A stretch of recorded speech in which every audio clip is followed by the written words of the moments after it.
Continuando con el análisis de las obras de mampostería, vamos a abordar ahora un ejemplo que se llama Casa Taller. Esta obra pertenece al grupo Plan Maestro, el estudio de arquitectura, y está ubicada en la región de Ventanas, en el país de Chile.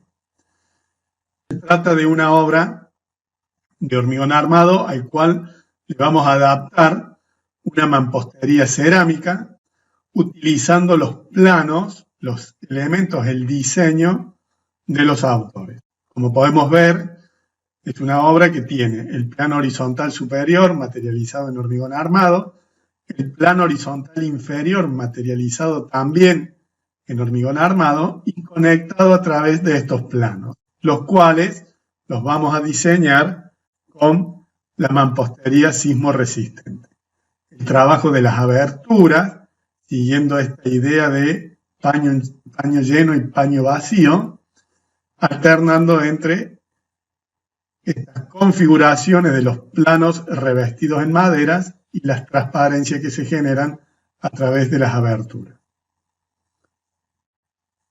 En esta imagen se puede ver claramente ese juego de planos verticales y la resolución, ¿cierto?, del sistema a donde están apoyados esos planos, el elemento rigidizante superior, que es el encargado de vincular todos esos planos resistentes verticales, y el juego entre los vacíos y los llenos, que delimitan claramente cuáles son los planos que vamos a tomar. Otra imagen referida a esta idea, ¿cierto?, de ese juego de vacíos y llenos que se refleja en las diferentes fachadas. Lo que vamos a hacer nosotros es tomar la idea y adaptarle una resolución con mampostería sismo resistente, siguiendo la idea de los autores. Acá tenemos la planta, donde se ve la ortogonalidad en cuanto a la distribución de estos planos, los diferentes ambientes que conforman. Es una casa de estudio taller, aquí está el taller, la zona pública y la zona privada con dos habitaciones con sus sectores de servicio. Sobre este esquema de distribución y tomando los elementos verticales, los planos verticales como planos de ladrillo cerámico, vamos a hacer la resolución de nuestra estructura. Acá tenemos algunos cortes, acá aparece una separación en una parte del plano horizontal, tiene una perforación, esa perforación no es muy grande, el resto del plano resistente horizontal superior me garantiza la vinculación entre los diferentes planos resistentes verticales. Y acá llegamos al esquema propuesto, tomando como base esa distribución y generando esa misma imagen a través de los planos resistentes verticales de mampostería. Acá tenemos algunos de los espesores que hemos determinado, lo cual nos da la idea de cuáles serían los planos aptos para ser tomados como sismo resistentes, que tienen que cumplir una serie de condicionantes. Lo primero que vamos a hacer desde el punto de vista constructivo es determinar, ¿cierto?, el sistema de fundaciones, el plano resistente vertical, acá en el corte, y el encadenado horizontal superior. Y de esa manera vamos a determinar la altura del plano, que es tomando el eje del encadenado horizontal inferior hasta el eje del encadenado horizontal superior. De esa manera es la condicionante que tenemos que respetar desde el punto de vista de las dimensiones de los planos resistentes verticales. Veamos, para la selección de los planos resistentes verticales de mampostería sismo resistente, nos vamos a referir, como siempre, al CIRSOP 103.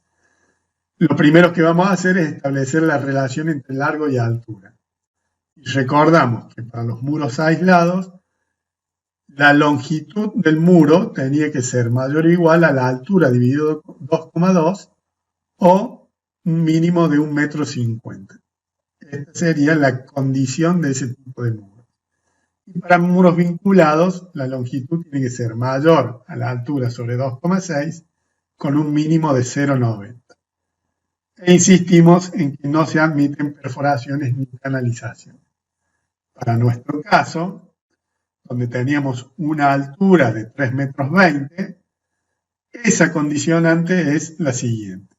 Para muros aislados, la longitud mínima que tiene que tener es 1,45 m o 1,50 m. De estas dos variables, la más exigente, o sea, 1,50 m de longitud. Y para los muros vinculados, la condición era la longitud tiene que ser mayor o igual a la altura, 3,20 m, dividido 2,6, o sea, 1,23 m o 0,90 m. De estas dos condiciones, la más exigente es la de 1,23 m. Entonces, con estas condicionantes de largo y altura, más las condicionantes de longitudes máximas de panel y de longitudes mínimas de esos paneles, vamos a determinar la selección de nuestros muros sismoresistentes. Para nuestra construcción, vamos a tomar una zona equivalente a la zona sísmica 1 de nuestro mapa de actividad sísmica y vamos a determinar cuáles son las condicionantes específicas para esta construcción. Para colocar encadenados vertical intermedio, el área máxima es de 30 metros cuadrados. La longitud máxima del panel es de 7 metros de longitud. Y para que aparezca la necesidad de colocar un encadenado horizontal intermedio, la longitud tiene que ser menor o igual a la altura dividido 1,5, en nuestro caso es 3,20 metros dividido 1,5. Todos los muros que sean menores de 2,13 metros deberán llevar un encadenado horizontal intermedio o una junta armada. De esta manera queda definido nuestro esquema estructural, donde hemos hecho una serie de simplificaciones, como ser todas las columnas son de hormigón, hemos despreciado ese vacío que teníamos en la zona central, hemos hecho una losa continua, simplemente para una cuestión de la ejercitación didáctica. Acá tenemos la selección de los muros y como podemos ver, los muros que son menores a 1,68 m deberán llevar un encadenado horizontal intermedio. Y los muros que son mayores, como este, a los 7 metros, deberán llevar un encadenado vertical intermedio. En este caso, en vez de poner el encadenado en el punto medio, se decidió poner justo debajo de donde está apoyando la viga que tiene un voladizo que arma el hall de entrada. Entonces, este sería el esquema estructural donde están definidos las losas con su espesor, los muros resistentes verticales con sus designaciones y los tipos de encadenado, tanto vertical como horizontal, que le corresponde a cada uno de esos planos resistentes verticales. En la síntesis podemos ver el tipo de zona, el tipo de suelo, hemos definido un suelo malo, por eso la necesidad del tipo de fundación que venimos usando, el factor de riesgo, el tipo de mampostería, un bloque hueco portante cerámico de 18 centímetros, la superficie de la construcción, la masa vibrante, la altura y el esfuerzo de corte que se determina utilizando la planilla de B sub 0. En esta planilla vamos a resumir las variables de los siguientes datos: la zona sísmica, el tipo de suelo, el número de niveles, el factor de riesgo, el tipo de plano resistente vertical, que en nuestro caso es un bloque hueco cerámico portante, la masa vibrante de 133 toneladas, la altura del piso, y la planilla nos va a calcular el corte basal, que lo va a distribuir en altura, que en este caso, por tener un solo nivel, la fuerza sísmica tiene el mismo valor del corte basal. Con estos datos y con la definición de la geometría, estamos en condiciones de hacer el análisis con el software de análisis matricial para ver cuál es el comportamiento de esta estructura frente a las acciones sísmicas.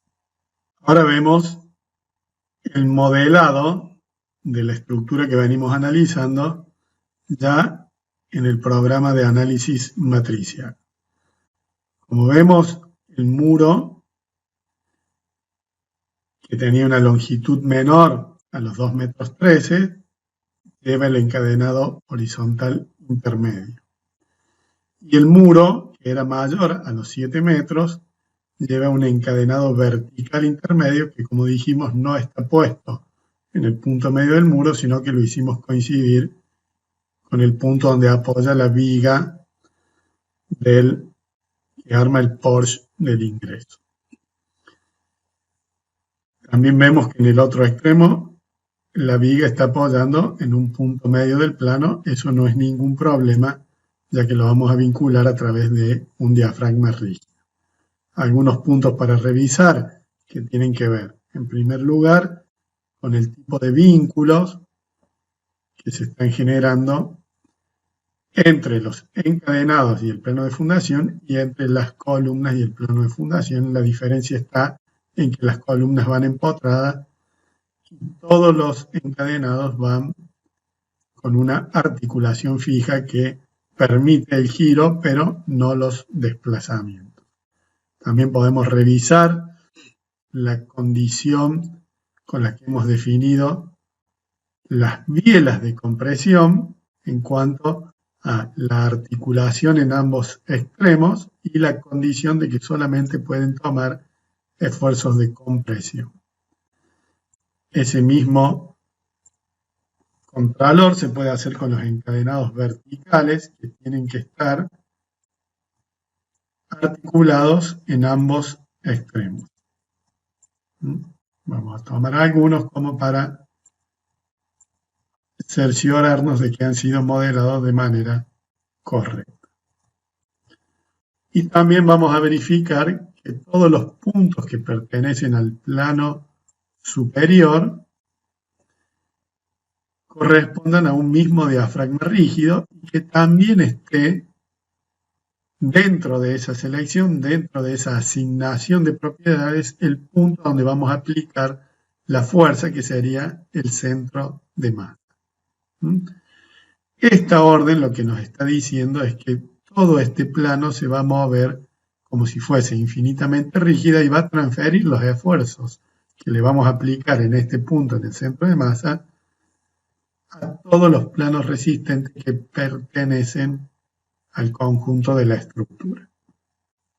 Entonces, de esa manera hemos controlado esa condición del plano horizontal superior. Y por último, podríamos ver el estado de carga que le corresponde a las fuerzas sísmicas aplicadas en dirección X, la fuerza sísmica aplicada en dirección Z, y como esta ya no es una estructura tan simétrica, vamos a analizar también la situación de cuando la fuerza está aplicada en la dirección X, pero sentido negativo, y cuando está aplicada en la dirección Z, también en sentido negativo, que serían las variables con las que tengo que estudiar el comportamiento de nuestra estructura. Lo principal que vamos a hacer es estudiarla inicialmente a su comportamiento torsional, con lo cual vamos a elegir dos nudos que pertenezcan a una recta o a un borde de losa perpendicular a la dirección de análisis. Y le vamos a pedir que nos muestre los desplazamientos en Z para ver cuál es el comportamiento torsional de esta estructura. Podemos ver que hay una asimetría en ese desplazamiento. Si bien los desplazamientos no son importantes porque estamos hablando de valores menores al centímetro, sí vemos que no es un desplazamiento parejo. A este valor de desplazamiento lo podríamos controlar con la planilla de B sub 0. Podríamos ir a la pestaña donde tenemos los desplazamientos y transcribir estos desplazamientos que corresponden a ambos extremos. En el extremo máximo tengo 0,50